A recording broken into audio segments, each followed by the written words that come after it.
కోవూరి లక్ష్మి అనే ఒక అమ్మాయి, గుంటూరు అమ్మాయి.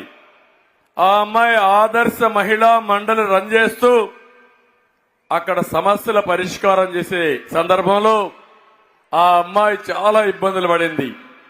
చిన్న పిల్లలకు గంజాయి అమ్మేది నేర్పించి నేరాలు చేపిస్తా ఉంటే భరించలేక గట్టిగా పోరాడింది.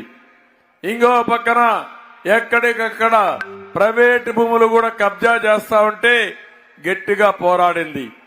పోరాడిన తర్వాత అమ్మాయి ఢిల్లీకి వెళ్లి సాక్షాత్ దేశ రాజధానిలో ఎక్కడైతే ఇండియా గేట్ ఉందో అక్కడికి వెళ్లి పోరాడిన తర్వాత మనసు చంపుకొని అదే మరిగా ప్రెసిడెంట్ గాని ప్రధాన న్యాయమూర్తి ఇంటర్వ్యూ అడిగింది.